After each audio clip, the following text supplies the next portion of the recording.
What else can I say about this Riri? I think it looks amazing. I think it's also pretty cheap, especially when this was like a deluxe figure that at the time it works. You can see that they, attempted to put some detail in it. It is Hasbro, so, details and getting stuff painted in are about, hit or miss. Hey guys, welcome back to the YKB, Why Keep the Box Collecting, where we immediately destroy the value of our figures and free them for their plastic and cardboard prisons. Obviously, if you've been watching for a little bit, y'all can tell this is a different type of review. I don't have her in the box because she came off my shelf. While watching Ironheart, I realized I liked the series and was like, why not review one of my older figures from Hasbro's Golden Years? Hopefully, there's more Golden Years in the future, but you never know. So, let's take Riri Williams, Ironheart, take it to the table. Alright, so we have Ironheart right over here, and for the most part, the figure looks pretty good. Um, it's really based off the movie, and it's kind of how she looked like in the movie. Didn't really like the design, but I still thought it was pretty cool enough to pick up. I like how the colors are bright red. Obviously, has to do a lot with that car. But it works. You can see that they, attempted to put some detail in it. It is Hasbro, so, details and getting stuff painted in are about, hit or miss. But this is how I have her on shelves. I very much like the look. It very much comes off, and the way I use it is like um Ironheart's War Machine version because I really don't collect MCU figures. But enough said about this. Let's go look at her accessories. All right, so this Ironheart comes with a lot of stuff. First off, let's start with the head, the masthead, and for the most part, it looks pretty good, pretty clean. I do kind of like the new and improved one that they're working on in the show. At least I like the way that they're doing it. I'm very much a fan of going back to the whole this is a pseudo armored, not nanotech. Obviously, there's probably nanotech in the suit, but y'all know what I mean. Here is the actress's likeness, and it's fine. This is before they really had the face sculpt stuff, so it looks enough like her.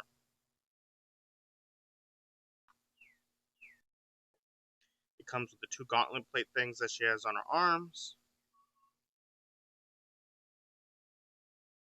They look good. It comes to the one blaster thing that's the hand cannon she basically had. Here's the cord that plugs into the back of her thing. Where does this plug into? Plugs into there. And is pliable enough to move with the character. But it's not bendy wire. Blast effects. Always amazing to have these. We've seen them 100 times. Blast effects out of her back ports. It's pretty good. Here's our back ports.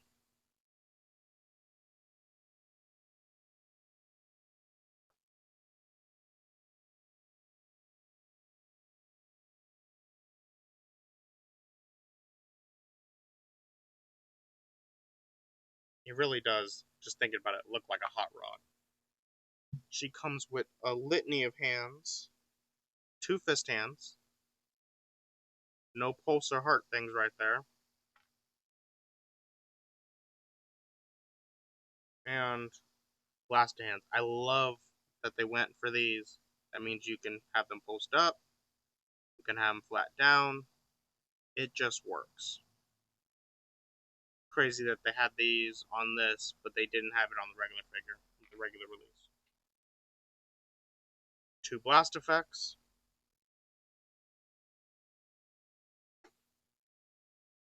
That go in the hand. And that's all the accessories. Well, that's everything else because I couldn't remember what was inside the accessories and what was on the figure.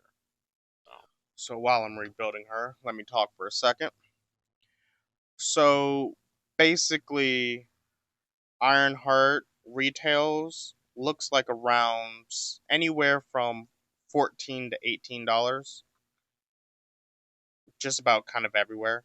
If you go on eBay, you can probably find it for around that $14 price point, probably with free shipping. But as the show is out, prices are going to go up. But you can still get her for really cheap, especially when this was a deluxe figure at the time. I cannot remember how much the deluxe was at the time, but it did go on clearance, so most people probably picked her up on clearance. It kind of does suck though, because for a great looking figure to go on clearance, it's kind of a loss in my book, but it's a win if you didn't pick it up. Did I pick it up initially? I can't remember. I definitely picked up some of the clearance ones though, trying to build an army. I never did, but really does look amazing.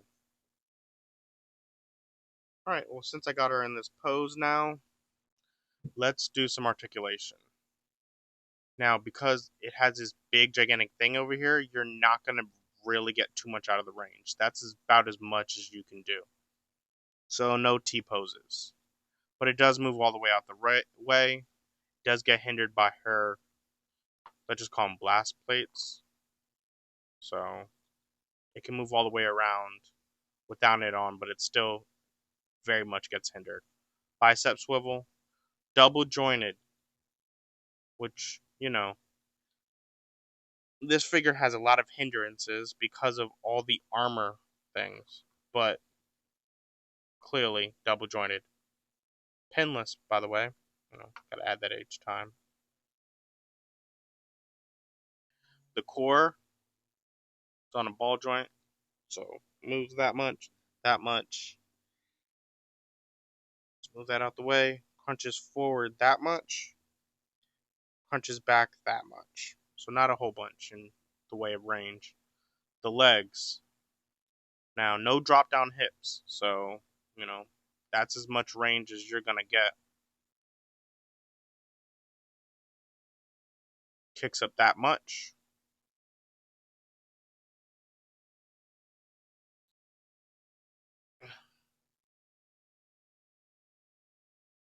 Knee joint does that much. Can she kick her butt? Not even close. Now, you can see it's not a standard foot. It goes all the way back. It goes all the way forward, sorry, and back, which works. And both of these pivot for the ankle rocker. So I thought that was cool when I initially got it. And there's the blast effect so that you can have her flying. So obviously this figure doesn't have the most amount of articulation, but I treat this figure like a war machine. You know, it looks cool, it's all armored up, but it's not going to be going around doing the splits.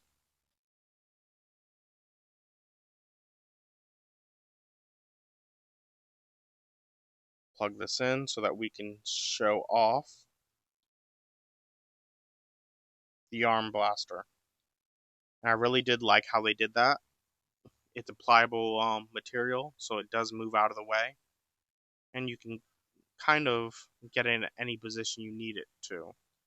It might take a little bit of finagling, moving pieces from here and there, but you can get it posted up.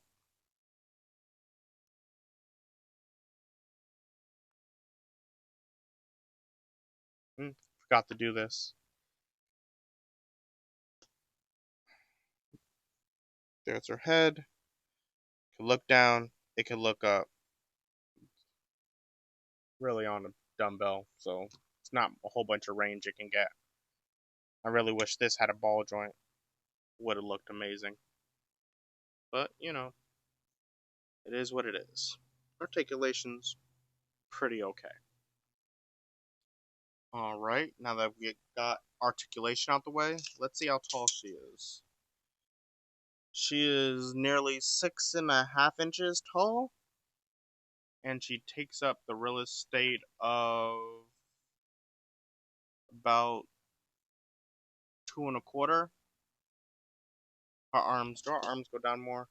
I don't think they do. No. So it takes about 4 inches. So, we'll take up a little bit of real estate on your shelf. Did I mention I like the way this figure looked? And I know I kind of overpassed this. This just kind of plugs in here, squeezes on in, just pretty easily. Let's move this back. Let's move this out. And let's see how Ironheart scales with other figures from other collections. Primarily herself from her comic book run. Obviously, the height is, much different because this one's much more of a bulkier Iron Man suit, Ironheart suit, sorry. Where, I something I loved in the show that they did was the hand isn't actually in the hand slot. The hand is further down, so it allows her to do things like detach her armor, and it basically showed like why the armor is much bigger than other people when clearly this actress is not the tallest, which I absolutely loved the way they did that. It's the little things you miss from like Iron Man 1 when you saw like Tony building the stuff and he had it on his leg and stuff, and it all connected in that like transformer type, Michael Bay type transforming scene type of things that I really do like. But let's get the scale into other figures from other lines, like G.I. Joe Classified series, Star Wars Black series,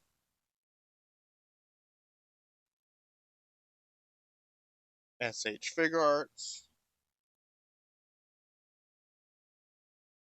Anime Hero,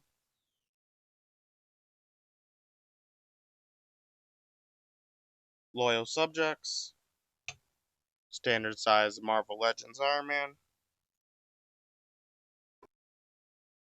NECA Turtle, McFarlane Spawn. Heights work. They look good. What else can I say about this Riri? I think it looks amazing. I think it's also pretty cheap, especially when this was like a deluxe figure that at the time we were complaining about spending what like 34, and now it's what you call it. That might become a regular price of a regular Marvel Legend figure now. But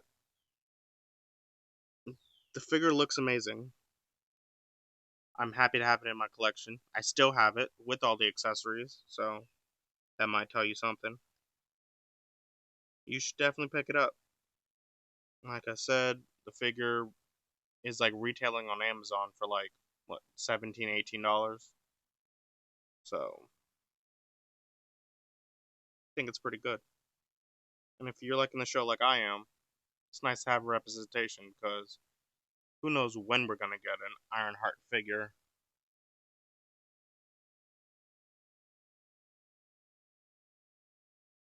So for more reviews like this, come to the YKB.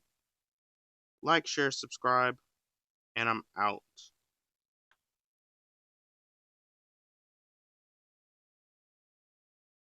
This figure looks good.